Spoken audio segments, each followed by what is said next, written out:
Pernahkah kalian membayangkan menaiki bus antar kota yang melaju sangat kencang? Namun saat kalian terbangun, bus itu sudah terparkir diam di tengah hutan jati yang rapat tanpa ada jalan masuk untuk kendaraan. Malam itu, Pak Seto hanya ingin pulang ke rumahnya. Namun, bus yang ia tumpangi memiliki penumpang yang semuanya tertunduk diam dengan wajah pucat tertutup kain putih. Jangan pernah menyapa penumpang di sebelahmu jika bus mulai terasa dingin dan bau tanah kuburan mulai menyeruak. Karena jika kamu melakukannya, kamu tidak akan diturunkan di terminal. Kamu akan diturunkan di gerbang dimensi yang tak ada di peta. Ini adalah kisah nyata tentang bus Surya Kencana yang hilang dari radar dan ditemukan di tempat yang tak masuk akal. Malam itu, alas roban sedang menunjukkan wajah aslinya yang paling purba dan mengerikan. Kabut tebal yang berwarna abu-abu kusam turun dari lereng perbukitan Jawa Tengah, menyelimuti aspal hitam yang berkelok-kelok tajam seperti ular raksasa yang sedang mengintai mangsa di tengah kegelapan abadi. Pak Seto berdiri mematung di pinggir jalan yang sunyi senyap, sebuah titik kecil di tengah keangkuhan hutan jati yang seolah menelan cahaya apapun yang mencoba masuk ke sana. Ia hanya ditemani oleh cahaya redup dari layar ponselnya yang mulai berkedip-kedip tidak stabil, menunjukkan angka yang sangat ia hindari, pukul 00.12 dini hari. Ia baru saja kembali dari pemakaman salah satu kerabat dekatnya di sebuah desa tersembunyi. Dan naas baginya, hujan badai yang mengguyur sejak sore tadi telah memutus jalur transportasi utama, membuatnya tertinggal bus terakhir menuju Semarang. Udara di alas roban malam itu tidak hanya sekadar dingin, udara itu terasa berat, kental, dan bermuatan mistis. Seolah-olah setiap molekul oksigen yang ia hirup membawa beban dari ribuan tahun sejarah kelam, kecelakaan maut, dan darah yang pernah tumpah di aspal ini. Bau tanah basah yang bercampur dengan aroma busuk dari dedaunan jati yang gugur menyengat indera penciumannya dengan cara yang tidak menyenangkan. Pak Seto berkali-kali melirik ke arah tikungan gelap di depannya, berharap ada sepasang lampu depan yang muncul untuk menyelamatkannya dari kesendirian yang menyesakkan ini. Ia teringat jelas pesan lirih dari salah satu tetua desa sebelum ia berangkat. Jangan pernah naik bus yang lewat di atas jam 12 malam di jalur ini, Seto. Kalau kau melihat bus yang catnya terlalu bersih, lampunya terlalu terang, dan penumpangnya hanya duduk diam tanpa suara, lebih baik kau berjalan kaki sejauh apapun atau menginap di bawah pohon sampai pagi. Kalimat peringatan itu terus terngiang-ngiang di telinganya, menciptakan ritme kecemasan yang seirama dengan detak jantungnya yang mulai berpacu liar.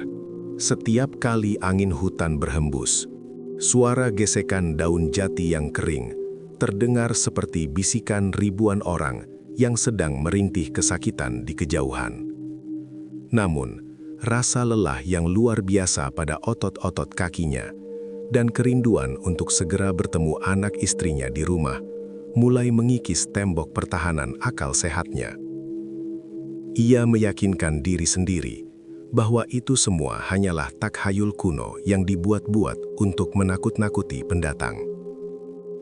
Tiba-tiba, dari kejauhan yang sangat sunyi, terdengar suara deru mesin yang sangat halus, terlalu halus untuk ukuran bus antar kota yang biasanya menderu kasar dengan getaran knalpot yang memecah malam. Suara itu lebih mirip seperti desisan angin yang terjebak di dalam gua. Tak lama kemudian, dua buah lampu depan yang sangat putih dan menyilaukan membelah kabut tebal, menyinari deretan pepohonan jati di sekitar Pak Seto dengan cara yang ganjil. Bayangan pohon-pohon itu memanjang di atas aspal, tampak seperti tangan-tangan hitam raksasa yang sedang meraba-raba langit malam untuk mencari korban.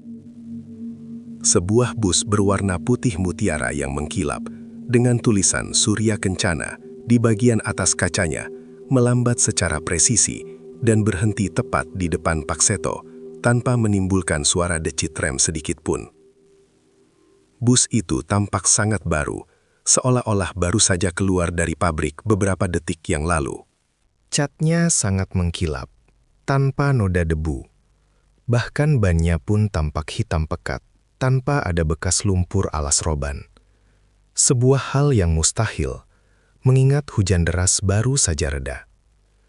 Pintu depan terbuka dengan suara desisan hidrolik yang sangat halus, hampir menyerupai helaan napas panjang seseorang yang sedang sekarat. Pak Seto berdiri ragu di depan anak tangga bus yang pertama. Hawa dingin yang luar biasa mendadak berhembus dari dalam kabin bus, membawa aroma bunga melati yang sangat kuat, namun bercampur dengan bau kapur barus yang menyengat. Hawa dingin itu seolah-olah memiliki tangan tak kesat mata yang menarik Pak Seto untuk segera masuk. Ketakutannya sempat memuncak, namun dinginnya malam alas roban yang seakan menggigit tulang-tulangnya memaksanya untuk melangkah naik. Saat kakinya yang gemetar menginjak anak tangga pertama yang dilapisi karet hitam yang masih sangat baru, sebuah sensasi aneh menjalar dari telapak kakinya, naik ke tulang belakang, dan meledak di otaknya sebagai rasa pening yang sesaat. Suhu di dalam bus itu merosot tajam, jauh lebih dingin daripada udara di luar yang berkabut. Ia tidak melihat ada kondektur yang menjambut atau kernet yang biasanya berteriak menawarkan kursi. Kabin bus itu hanya diterangi oleh lampu neon berwarna biru pucat yang memberikan kesan steril, namun mengerikan, mirip seperti suasana di dalam kamar mayat rumah sakit. Pak Seto mulai berjalan perlahan, menyusuri lorong karpet tebal, menuju kursi di bagian tengah. Tanpa menyadari bahwa tepat saat ia melangkah lebih dalam, pintu bus di belakangnya tertutup rapat dengan suara yang sangat lembut. Seolah-olah bus itu adalah predator yang baru saja menutup mulutnya setelah berhasil menelan mangsa terakhirnya untuk malam ini. Seluruh indera Pak Seto kini berteriak bahwa ada sesuatu yang sangat salah. Namun pintu itu sudah terkunci, dan bus Surya Kencana mulai bergerak maju menembus kegelapan hutan jati tanpa ada getaran mesin sama sekali. Setelah pintu tertutup dengan desisan yang halus, namun terasa final, Pak Seto mulai berjalan menyusuri lorong bus, mencari tempat duduk. Setiap langkah yang ia ambil di atas karpet merah tua yang tebal itu tidak menimbulkan suara sedikit pun. Seolah-olah lantai bus ini terbuat dari bahan yang mampu menyerap segala bentuk frekuensi suara. Ia memilih kursi di barisan tengah, tepat di sisi jendela, berharap pemandangan di luar, meskipun hanya kegelapan hutan jati, bisa sedikit menenangkan gejolak di dadanya. Namun, saat ia mulai mengamati sekeliling kabin, kenyataan yang ia hadapi justru jauh lebih mengerikan dari bayangannya. Seluruh kursi bus Surya Kencana ini dilapisi oleh kain bludru berwarna putih tulang yang sangat bersih, tanpa ada bekas noda, debu, atau lipatan sedikit pun. Namun, yang membuat jantung Pak Seto seakan berhenti berdetak adalah para penumpang lainnya. Ada sekitar 20 hingga 30 orang di dalam bus itu. Namun, tak satu pun dari mereka yang berbicara, bergerak, atau bahkan bernapas dengan cara yang normal.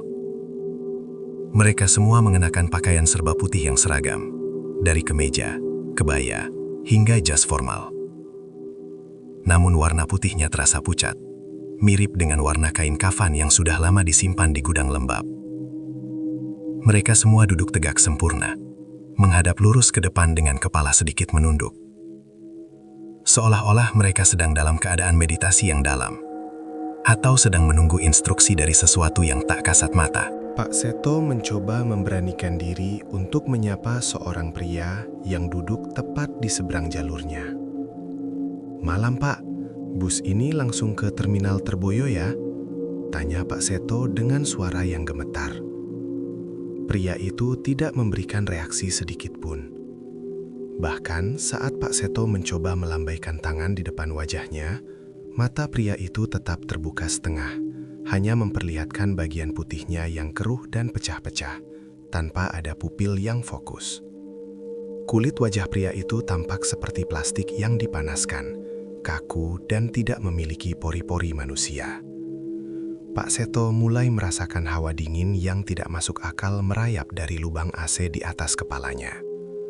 Angin yang keluar dari sana tidak berbau seperti freon, melainkan berbau kapur barus yang sangat menyengat, dicampur dengan aroma bunga melati yang hampir busuk. Bau itu begitu pekat hingga memenuhi rongga paru-parunya, membuatnya merasa sedikit pusing dan halusinasi mulai menyerang. Di langit-langit bus, lampu neon biru yang tadi pucat kini mulai berdenyut lambat, mengikuti irama yang menyerupai detak jantung raksasa yang sedang sekarat. Setiap kali lampu berdenyut, bayangan para penumpang di dinding bus tampak memanjang dan bergerak-gerak sendiri, seolah-olah bayangan mereka memiliki nyawa yang berbeda dari raga mereka yang kaku. Ia mencoba mencari keberadaan kondektur untuk membayar tiket, namun ruang kondektur di bagian belakang tetap kosong dan gelap. Pak Seto meraba kantong celananya, mengambil ponselnya dengan maksud menghubungi istrinya agar merasa sedikit aman. Namun, layar ponselnya justru menampilkan sesuatu yang mustahil. Jam di layar digitalnya berhenti tepat di angka 0012. Angka yang sama saat ia menaiki bus tadi. Tidak ada sinyal, dan yang lebih mengerikan, baterai ponselnya yang tadi penuh, kini terkuras habis dalam hitungan detik, hingga layar itu mati total, setelah mengeluarkan suara dengingan frekuensi tinggi yang menyakitkan telinga. Ia menyadari satu hal yang sangat fatal. Di dalam bus ini, waktu tidak berjalan maju. Ia tidak sedang berada di dalam kendaraan umum. Ia berada di dalam sebuah ruang hampa dimensi yang sedang membawanya semakin jauh dari dunia manusia hidup. Rasa mual mulai menyerang perutnya saat ia menyadari bahwa para penumpang di sekelilingnya bukanlah manusia yang sedang tertidur, melainkan raga-raga yang sudah kehilangan jiwa, yang mungkin sudah berada di kursi itu selama puluhan tahun tanpa pernah sampai ke tujuan mereka. Bus Surya Kencana mulai meluncur membelah kegelapan alas roban. Dan dalam waktu singkat, Pak Seto menyadari ada sesuatu yang secara fisik sangat mustahil sedang terjadi. Ia melihat keluar jendela, mencoba memfokuskan matanya pada jajaran pohon jati yang melesat di luar. Pepohonan itu tidak lagi tampak seperti objek yang diam. Mereka berubah menjadi garis-garis hijau gelat yang memanjang dan kabur karena kecepatan bus yang luar biasa. Pak Seto memperkirakan bus ini melaju setidaknya di atas 170 km per jam. Di jalur alas roban yang terkenal dengan tikungan tajam S-curve yang mematikan, kecepatan seperti itu adalah tiket pasti menuju maut. Namun, yang membuat Pak Seto semakin diteror oleh ketakutan adalah absennya guncangan fisik. Biasanya, bus antar kota yang melaju kencang akan bergoyang hebat. Suara mesinnya akan meraung keras hingga memekakan telinga, dan tubuh penumpang akan terlempar ke kiri dan ke kanan saat melewati tikungan. Namun, di dalam bus hantu ini, semuanya terasa sangat stabil, seolah-olah bus ini tidak sedang berjalan di atas aspal, melainkan melayang di atas lapisan dimensi yang licin. Tidak ada suara gesekan ban dengan jalanan, tidak ada suara rem yang menjerit, dan tidak ada suara angin yang menerjang bodi bus. Keheningan di dalam kabin itu begitu absolut hingga Pak Seto bisa mendengar suara aliran darahnya sendiri yang berdesing di dalam telinganya. Ia mencoba berdiri, bermaksud memprotes supir agar melambatkan kendaraan. Namun saat ia mencoba melangkah di lorong, ia merasa gravitasi di dalam bus ini tidak bekerja dengan normal. Tubuhnya terasa ringan, hampir seperti melayang, membuat setiap langkahnya terasa lambat, seperti sedang berjalan di dalam air yang kental. Ia memegang sandaran kursi untuk menjaga keseimbangan, namun saat tangannya menyentuh kain putih penutup kursi, ia tersentak kaget. Kain itu tidak terasa seperti kain beludru, melainkan terasa dingin dan lembab, mirip seperti kulit manusia yang sudah lama direndam dalam air es. Saat ia sampai di bagian depan, ia mencoba mengintip ke balik tirai pembatas ruang supir. Bayangan supir itu tampak sangat kaku. Tangannya memegang setir dengan posisi yang sangat simetris, pukul 10 dan pukul 2. Tidak pernah bergeser sedikit pun, meski bus sedang meliuk tajam di tikungan lereng bukit. Pak Seto berteriak, "Pak supir, tolong pelan sedikit, kita bisa kecelakaan." Namun supir itu tidak memberikan respon sedikit pun, bahkan tidak menoleh. Melalui celah tirai, Pak Seto melihat ke arah kaca depan. Pemandangan di luar sudah berubah menjadi sangat mengerikan. Kabut di luar bukan lagi berwarna putih, melainkan berubah menjadi ungu kehitaman yang pekat. Pohon-pohon jati yang mereka lewati kini tampak memiliki wajah-wajah manusia yang sedang menjerit di batangnya, dan cabang-cabangnya yang kering tampak seperti tangan-tangan kurus yang mencoba mencakar kaca bus. Bus ini tidak lagi menggunakan lampu depan biasa. Cahaya yang keluar dari lampu depan bus Surya Kencana adalah cahaya putih yang solid, yang seolah-olah membedah kegelapan dan menciptakan jalannya sendiri di atas jurang-jurang alas roban. Pak Seto kembali ke kursinya dengan wajah pucat pasi. Ia menyadari bahwa kecepatan bus ini bukan bertujuan untuk mengejar waktu, melainkan untuk merobek batas antara dunia nyata dan dunia gaib. Bus ini melaju menuju jantung alas roban yang paling dalam, sebuah tempat yang tidak pernah ada dalam peta kedaulatan manusia hidup. Setiap detik yang berlalu dengan kecepatan gila ini, Pak Seto merasa jiwanya semakin terlepas dari raganya, tersedot oleh pusaran energi yang diciptakan oleh bus yang terus melesat tanpa tujuan yang masuk akal. Ia kini hanya bisa pasrah melihat angka-angka di jam tangannya yang kini berputar mundur dengan kecepatan yang sama gila dengan kecepatan bus tersebut. Setelah melaju dalam kecepatan yang memuakan itu selama beberapa saat yang terasa seperti berjam-jam, bus tiba-tiba melambat secara mendadak namun tanpa sentakan sedikit pun. Di saat itulah, suasana di dalam kabin berubah secara drastis menjadi sesuatu yang jauh lebih menekan secara spiritual.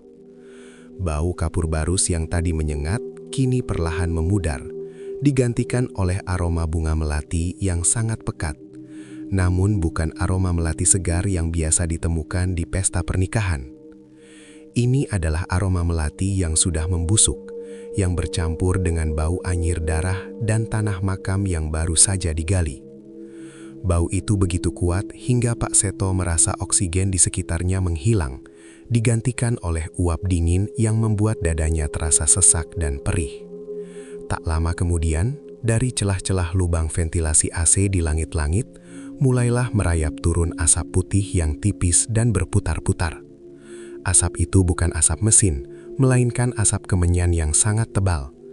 Aroma kemenyan itu memenuhi seluruh ruangan, menciptakan kabut tipis di dalam bus yang membuat pandangan Pak Seto terbatas hanya sejauh 1 meter di depannya. Dalam remang-remang cahaya neon biru yang berkedip, ia melihat asap kemenyan itu seolah-olah memiliki kesadaran sendiri. Asap itu membentuk siluet-siluet kecil seperti tangan-tangan bayi yang mencoba menggapai-gapai wajah Pak Seto. "Pak, boleh saya pinjam koreknya?" Sebuah suara parau dan sangat pelan terdengar tepat di belakang telinga Pak Seto.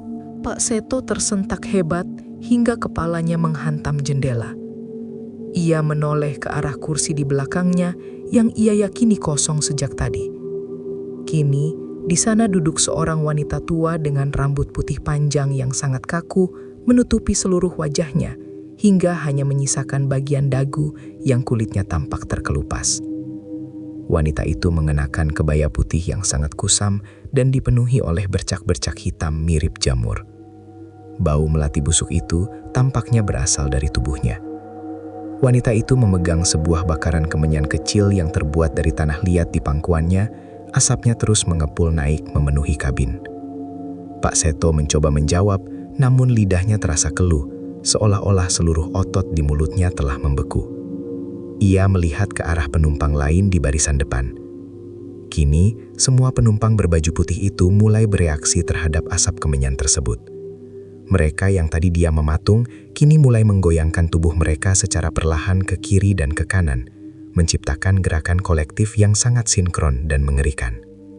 Suara gesekan pakaian mereka yang kering terdengar seperti suara ribuan ulat yang sedang mengunyah daun jati. Secara perlahan, mereka semua memutar kepala mereka ke arah Pak Seto. Gerakan leher mereka mengeluarkan suara krak-krak yang sangat keras, memecah keheningan kabin.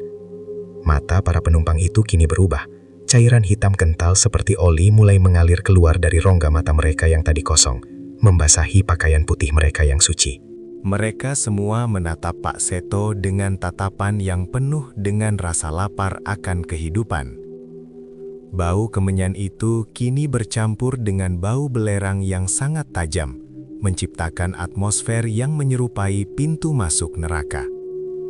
Pak Seto menyadari bahwa bau melati dan kemenyan ini adalah ritual penyambutan bagi dirinya. Bus ini bukan sedang mengantarkannya pulang, melainkan sedang mempersiapkan tubuh dan jiwanya untuk dihidangkan kepada entitas-entitas yang menghuni kegelapan alas roban. Ruangan bus yang mewah kini perlahan membusuk di depan matanya.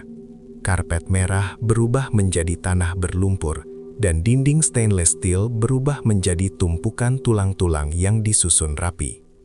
Ia terjebak dalam sebuah upacara gaib yang berjalan di atas roda. Di tengah kabut kemenyan yang semakin menyesakkan, seorang pria dengan seragam kondektur yang sangat kaku mulai berjalan dari arah belakang bus. Kondektur itu mengenakan topi pet yang menutupi bagian atas wajahnya.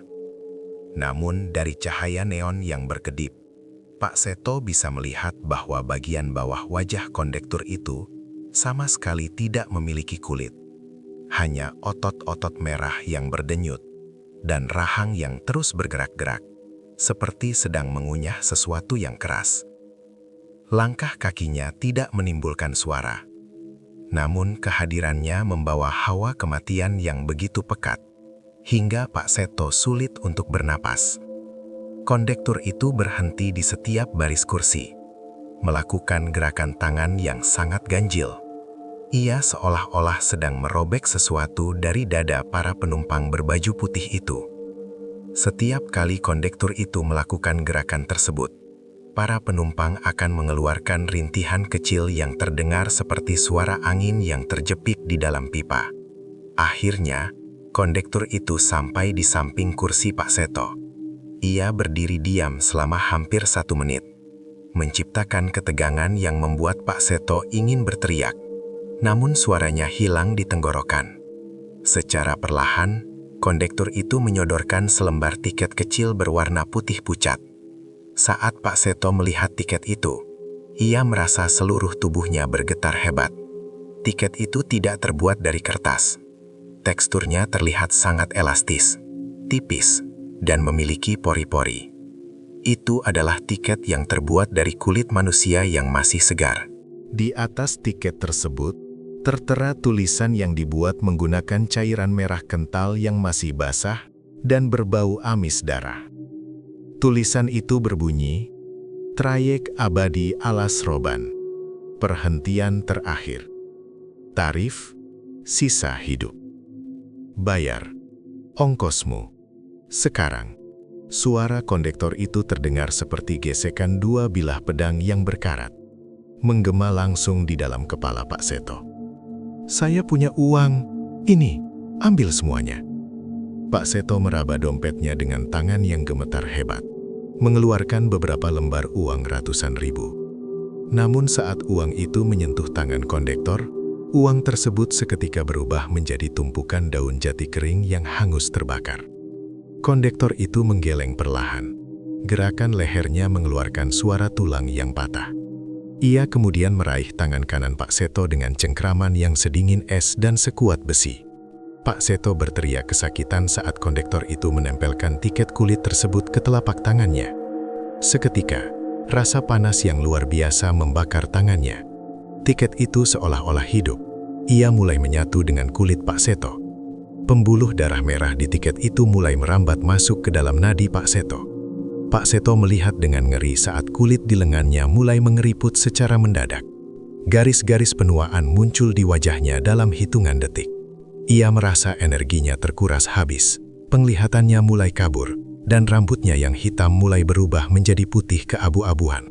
Kondektor itu kemudian mengambil sebuah alat pelubang tiket yang terbuat dari tulang hewan dan melubangi telapak tangan Pak Seto yang sudah ditempeli tiket tersebut. Cerak! Darah segar menyembur keluar. Namun, Pak Seto tidak merasakan sakit lagi. Ia hanya merasakan kekosongan yang amat sangat. Tiket itu kini telah melubangi jiwanya. Kontrak telah ditandatangani dengan darah dan waktu hidupnya. Ia kini menyadari bahwa di dalam bus hantu ini tidak ada penumpang yang gratis. Setiap inci perjalanan dibayar dengan potongan usia. Dan bagi Pak Seto, perjalanannya malam ini mungkin akan memakan seluruh sisa usianya di dunia manusia. Setelah tiket berdarah itu menyatu dengan jiwanya, Pak Seto merasa didorong oleh kekuatan yang tak terlihat untuk bangkit dari kursinya. Ia merasa harus melihat siapa yang bertanggung jawab atas kemudi bus maut ini. Dengan langkah yang berat dan terseret, ia berjalan menuju bagian depan bus, melewati tirai transparan yang memisahkan kabin penumpang dengan ruang kemudi. Tirai itu terasa dingin dan lengket saat ia menyibakannya, mirip dengan menyentuh selaput lendir makhluk hidup. Saat ia sampai di depan, Pak Seto nyaris jatuh pingsan karena apa yang ia lihat. Di kursi supir tidak ada siapa-siapa, benar-benar kosong. Namun, bus itu tetap melaju dengan kecepatan tinggi, meliuk-liuk di tikungan tajam alas roban dengan presisi yang mengerikan. Setir bus yang besar itu bergerak ke kiri dan ke kanan dengan sendirinya, seolah-olah digerakkan oleh tangan-tangan gaib yang sangat ahli. Pedal gas dan rem pun bergerak naik turun dengan irama yang teratur, menciptakan suara desisan mekanis yang terdengar seperti suara tawa seorang wanita. "Siapa yang menyetir bus ini?" teriak Pak Seto di tengah keheningan yang mencekam.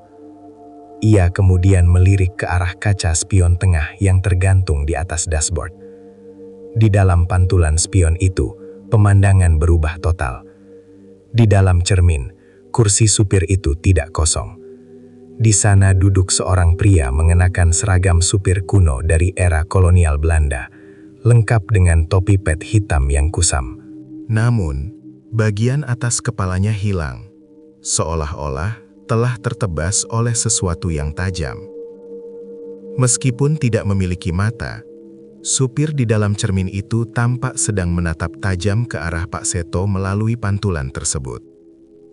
Supir itu tidak memiliki bayangan di dunia nyata. Ia hanya eksis di dalam dunia cermin bus tersebut. Hal ini menjelaskan mengapa bus ini tidak mengeluarkan suara mesin.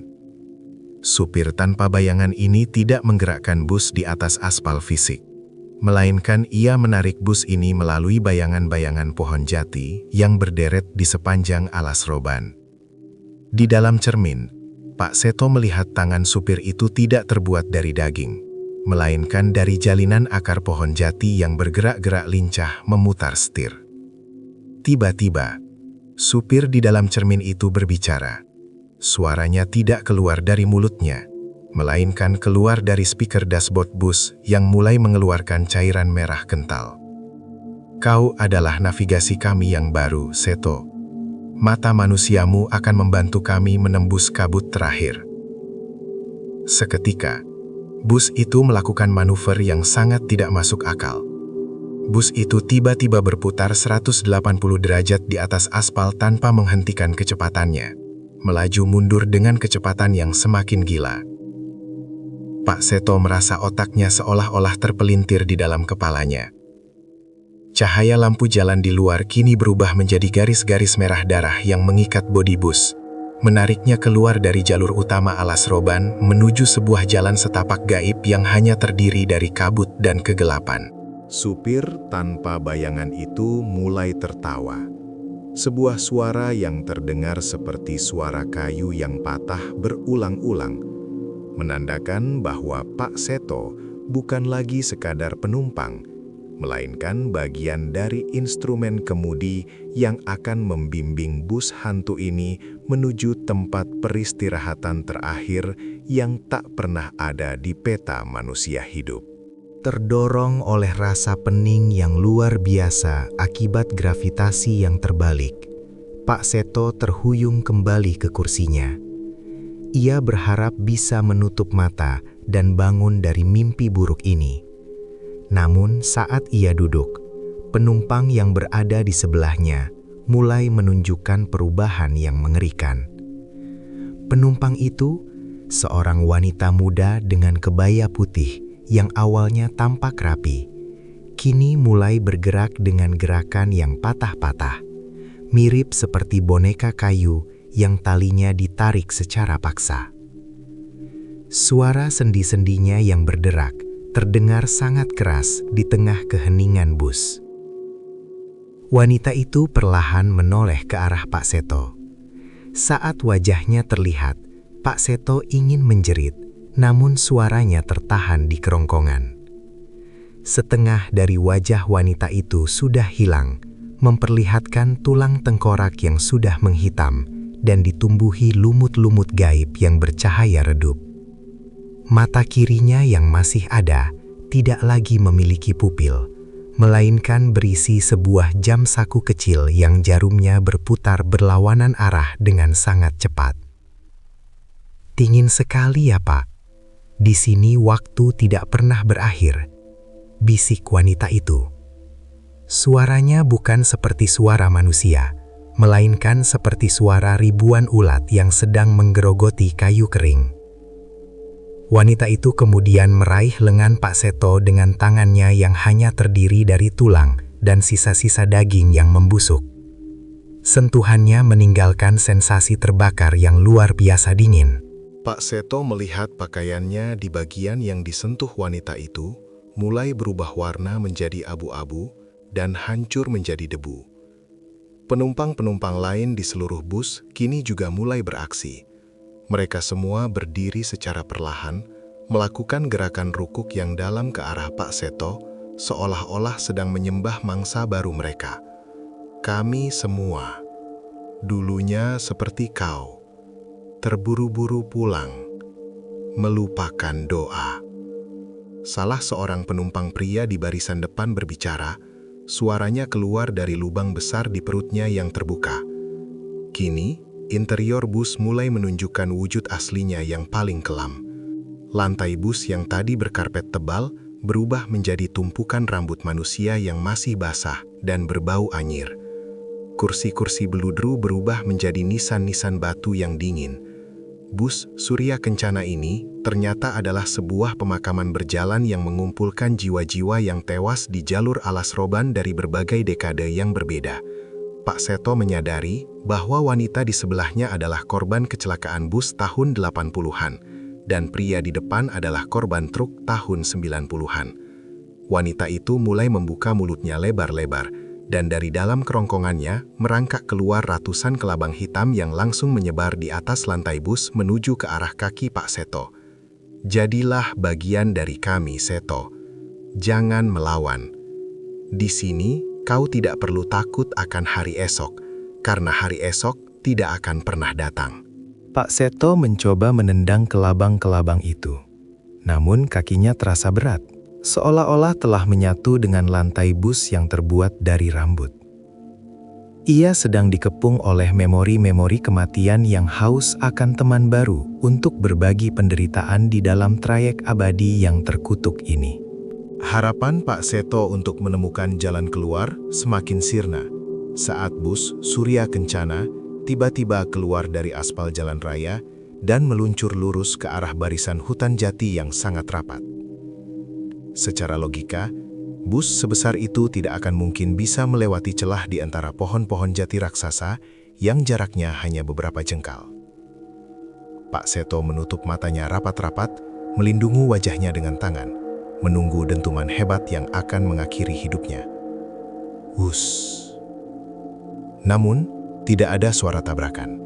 Tidak ada pecahan kaca atau besi yang hancur.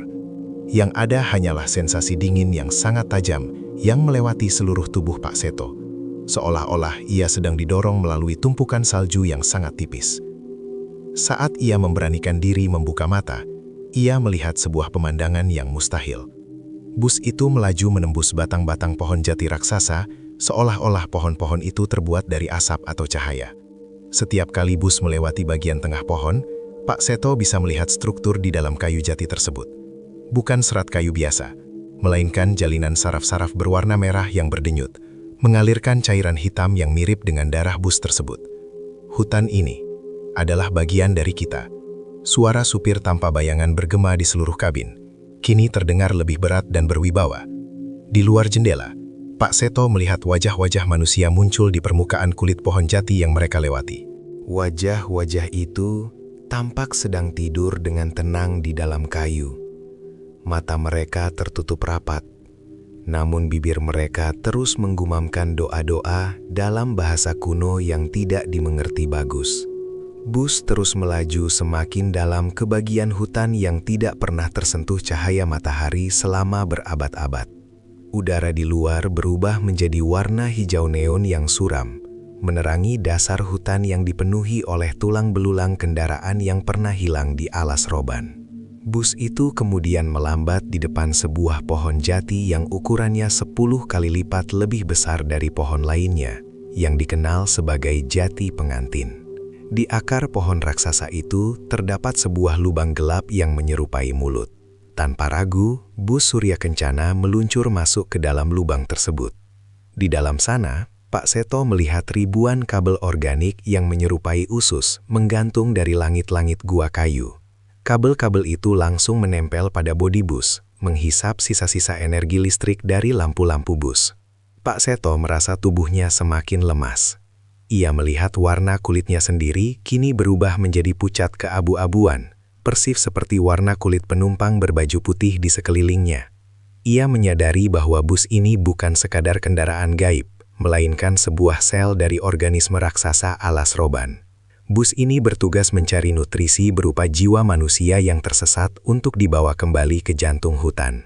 Di dalam gua kayu jati ini, Pak Seto bisa merasakan detak jantung hutan yang sangat kuat, yang bergetar seirama dengan detak jantungnya yang semakin melemah. Ia kini bukan lagi seorang pelancong. Ia adalah makanan yang sedang dicerna oleh hutan jati melalui bus terkutuk ini. Setelah menembus jantung hutan jati dan memberi makan organisme raksasa tersebut, bus Surya Kencana akhirnya sampai di sebuah tempat yang secara visual menyerupai terminal bus yang sangat megah. Namun, kemegahan itu terasa salah dan sangat mengerikan. Lantainya terbuat dari marmer hitam yang sangat mengkilap, namun saat Pak Seto melihat ke bawah, ia menyadari bahwa pola di marmer itu adalah ribuan wajah manusia yang terperangkap di bawah lapisan bening. Pilar-pilar terminal itu bukan terbuat dari beton, melainkan dari susunan tengkorak yang dilekatkan dengan lumpur alas roban. Bus berhenti dengan disisan hidrolik yang panjang.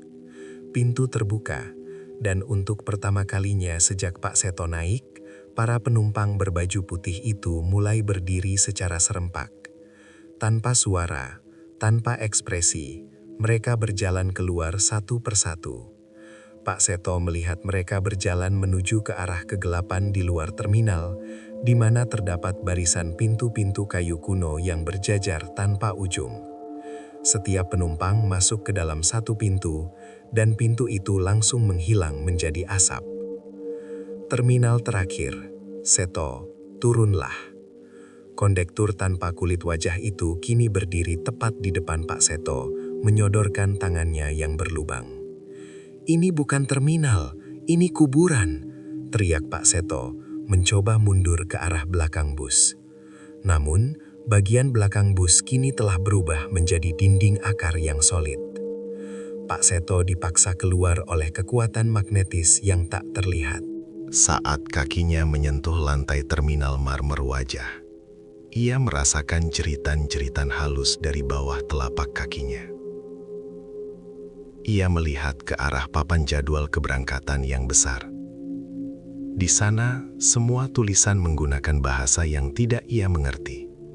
namun ada satu baris yang bisa ia baca dengan jelas. Keberangkatan, Seto Darmono. Tujuan, keabadian sunyi. Status, telah tiba. Di ujung terminal, ia melihat sebuah kursi tunggal yang terbuat dari kayu jati tua yang diukir sangat indah namun menyeramkan. Di atas kursi itu, terdapat sebuah nisan kecil yang terbuat dari emas murni dengan nama Pak Seto terukir di sana. Ia menyadari bahwa perjalanan di bus hantu ini bukan hanya memakan umurnya, tapi telah memindahkan eksistensinya secara total ke dimensi ini. Di dunia manusia, namanya mungkin sudah masuk dalam daftar orang hilang selama bertahun-tahun. Namun di sini, di terminal tak kasat mata ini, ia baru saja sampai. Bus Surya Kencana perlahan-lahan mulai memudar, berubah wujud menjadi kerangka bus tua yang terbakar hebat, memperlihatkan sisa-sisa penderitaan dari kecelakaan aslinya puluhan tahun silam. Supir tanpa bayangan itu melambaikan tangan ke arah Pak Seto, sebelum akhirnya menghilang bersama asap kemenyan yang terakhir. Pak Seto berdiri sendirian di tengah terminal yang sangat luas itu, di bawah cahaya api abadi yang berwarna hijau, menyadari bahwa ia telah menjadi penumpang terakhir yang menutup siklus trayek gaib Alas Roban untuk dekade ini. 3 hari setelah malam hilangnya Pak Seto, sebuah tim pencari dari kepolisian dan warga lokal Alas Roban melakukan penyisiran ke bagian hutan jati yang paling dalam, wilayah yang secara lokal dikenal sebagai area terlarang karena medannya yang sangat rapat dan tidak masuk akal untuk dilewati manusia. Mereka mengikuti bau wangi melati yang sangat menyengat yang terbawa angin pagi. Di sebuah celah sempit di antara 2 pohon jati purba, mereka menemukan pemandangan yang membuat semua orang terdiam 1000 bahasa. Sebuah bus tua dengan kondisi yang sangat aneh terparkir di sana. Bodinya terbuat dari model bus tahun 80-an. Namun cat putihnya masih tampak sangat baru dan mengkilap, seolah-olah baru saja keluar dari showroom. Tidak ada jejak ban di tanah sekitarnya. Tidak ada satupun semak-semak yang patah atau pohon yang rusak di jalur masuk bus tersebut. Bus itu seolah-olah dijatuhkan dari langit atau tumbuh dari tanah seperti tumbuhan. Saat pintu bus dibuka secara paksa, tim pencari menemukan sesosok pria yang duduk tegak di barisan tengah. Pria itu adalah Pak Seto. Tubuhnya sudah kaku, namun tidak menunjukkan tanda-tanda pembusukan sedikit pun. Ia mengenakan pakaian serba putih yang sangat bersih. Wajahnya tampak jauh lebih tua, rambutnya memutih sepenuhnya, dan kerutan di wajahnya menandakan ia seperti sudah berusia 90 tahun. Padahal usia aslinya baru 45 tahun. Di telapak tangan kanannya, terdapat sebuah lubang sempurna seukuran koin yang dikelilingi oleh tato merah permanen berbentuk simbol jam yang berhenti di angka 0012. Polisi juga menemukan selembar tiket kecil yang terbuat dari bahan mirip kulit di saku kemejanya. Tiket itu bertuliskan, penumpang telah sampai di rumah aslinya. Kejadian ini tidak pernah bisa dijelaskan secara logis. Bagaimana bus sebesar itu masuk ke tengah hutan jati yang rapat tanpa merusak lingkungan sekitarnya tetap menjadi misteri medis dan ilmiah yang tak terpecahkan. Jenazah Pak Seto akhirnya dimakamkan, namun warga sering melaporkan bahwa pada malam-malam tertentu di jam 0012, mereka masih mendengar suara desisan pintu hidrolik bus di tengah hutan Alas Roban. Bus Surya Kencana masih di sana, di antara dimensi yang tipis, terus meluncur mencari penumpang berikutnya yang cukup nekat atau cukup malang untuk menunggu di pinggir jalan Alas Roban saat kabit mulai turun. Jika suatu saat kalian melewati jalur itu dan melihat bus putih bersih yang tidak mengeluarkan suara, jangan pernah melambaikan tangan. Karena sekali kalian naik ke trayek gaib itu, tiket yang kalian terima hanya memiliki satu tujuan, perjalanan panjang menuju tempat di mana waktu tidak lagi memiliki makna, dan di mana kalian akan menjadi bagian dari legenda abadi hutan jati yang haus akan jiwa-jiwa yang tersesat.